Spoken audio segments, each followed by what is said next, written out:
Assalamualaikum warahmatullahi wabarakatuh. Halo semuanya, apa kabar? Berjumpa lagi dengan saya Khairul Umam di mata kuliah Analisis dan Desain Berorientasi Objek. Hari ini kita akan melanjutkan pembahasan kita tentang perancangan sistem dan akan kita khususkan tentang objek.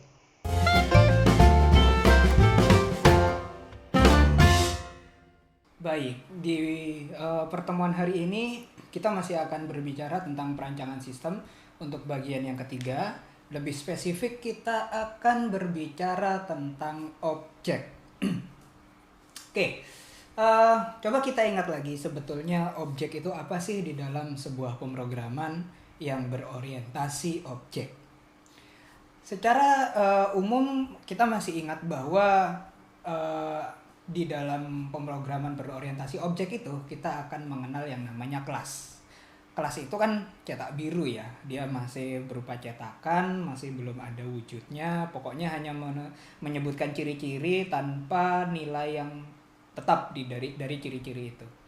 Nah, ketika kelas diinstansiasi, maka di sana lahirlah yang disebut sebagai objek. Satu kelas bisa menghasilkan banyak objek, begitu ya.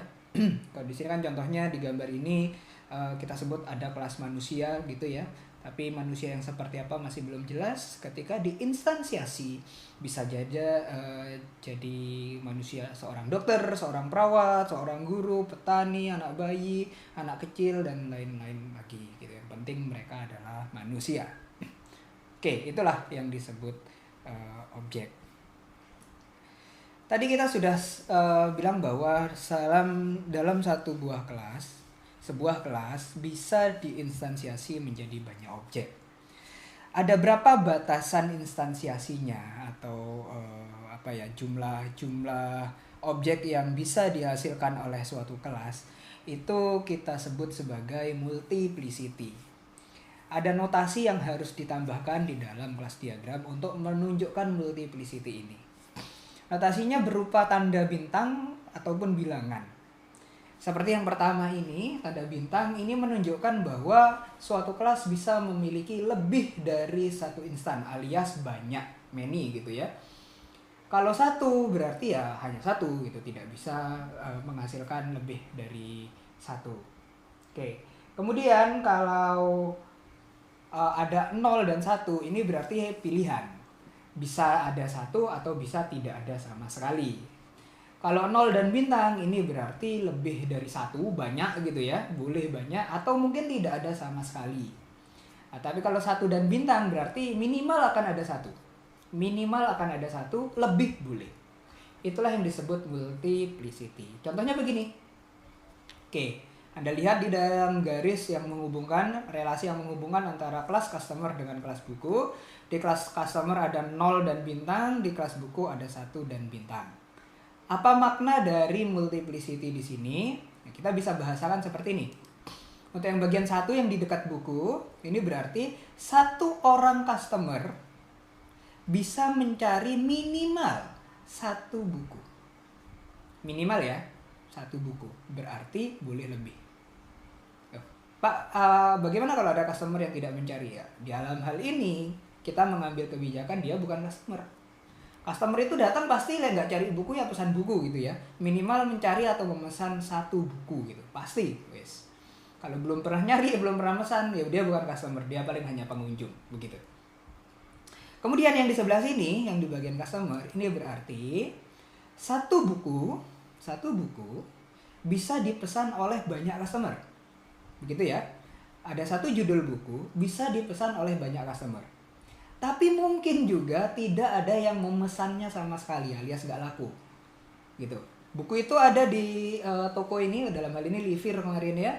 Ada ada buku yang mungkin tidak dipesan sama sekali oleh siapapun, oleh customer. Itu mungkin.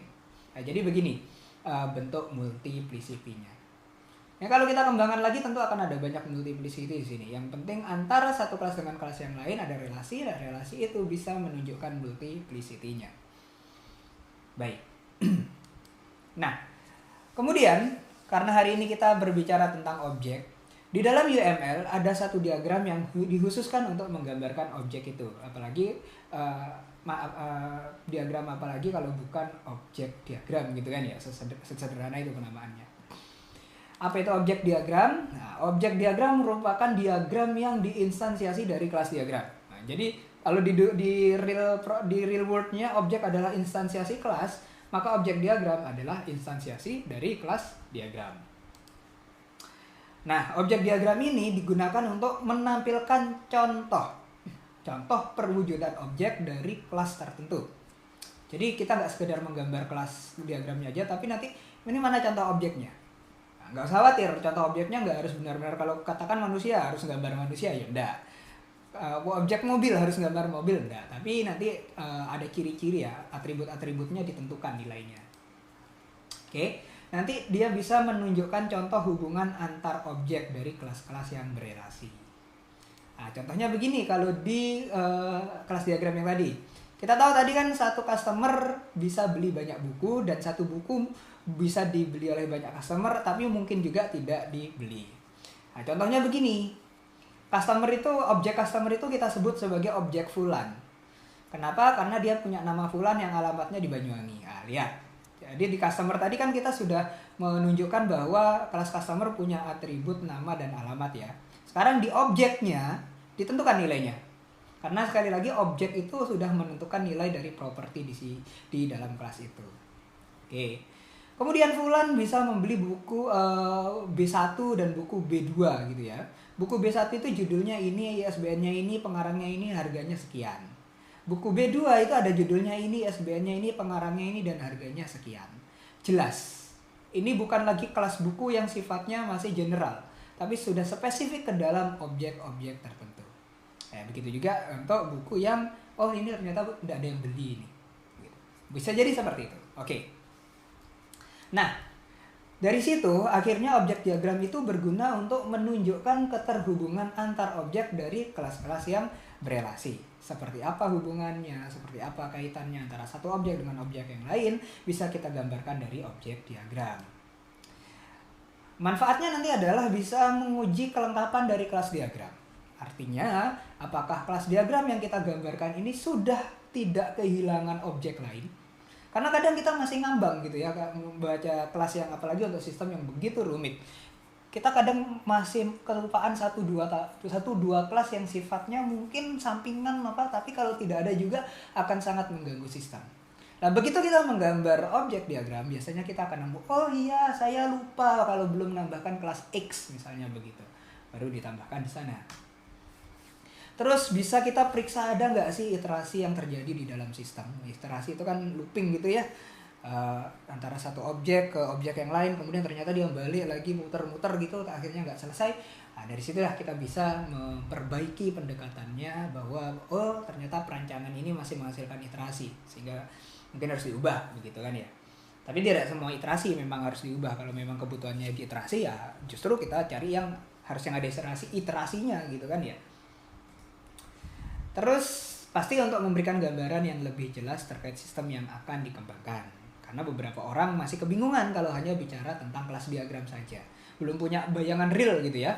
Tapi kalau kita sebagai seorang sistem analis, sistem desainernya, kita bisa memberikan gambaran melalui objek diagram. Nah, orang yang tadinya tidak paham itu bisa punya gambaran yang lebih jelas. Oke, terus untuk prototyping juga gitu ya. Jadi sekedar prototyping itu kan ada ya prototipe gitu, bentuk sederhana, bentuk awalnya dulu, contohnya kayak gini gitu nanti jalannya sistem. Oke. Kemudian memodelkan struktur data yang cukup kompleks. Nggak jarang memang kalau sudah ngomongin tentang sistem yang kompleks maka ada pertukaran data di sana yang juga kompleks. Kalau kita hanya ngomong kelas diagram, kita belum tahu datanya kan, karena kelas diagram hanya mengisi atribut dan metode gitu aja ya. Nah, kalau di objek diagram kita sudah bisa memberikan gambaran. Oh, untuk kelas ini kalau objeknya begini, contohnya begini loh atributnya, gitu. Oke. Nah, jadi dengan manfaatnya yang seperti itu, objek diagram di dalam perancangan sistem posisinya adalah opsional. Kenapa disebut opsional? Ya itu tadi, kalau sistemnya tidak rumit, orang sudah cukup dengan kelas diagram aja sudah paham gitu. Objek diagram tidak dibutuhkan. Tapi kalau cukup rumit, maka di sini ada baiknya objek diagram juga dibubuhkan di dalam dokumentasi pengembangan. Dan yang nggak semua bagian di dalam kelas diagram itu harus kita gambarkan objek diagramnya. Ambil kasus-kasus tertentu yang dirasa sangat penting dan krusial dan mungkin menimbulkan ambiguitas yang justru merepotkan nanti, maka biar tidak jadi ambigu, ya udah kita berikan contoh data dummy-nya gitu ya dengan objek diagram. Ya, terus hanya digunakan untuk memberi contoh gamblang terkait jalannya sistem MIST. Ini sekedar beri contoh. Tidak menjadi pedoman pada saat pengembangan nanti gitu ya, nggak harus atributnya harus begini nih gitu, nggak, tapi contoh aja gitu, seorang pengembang jadi lebih enak nanti. Oke, jadi itu posisi objek diagram di dalam perancangan sistem, dan itulah kegunaan dari objek diagram. Untuk hari ini materi kita cukup sampai di sini, kita jumpa lagi di materi berikutnya minggu depan. Wabillahi taufiq wal hidayah, wassalamualaikum warahmatullahi wabarakatuh.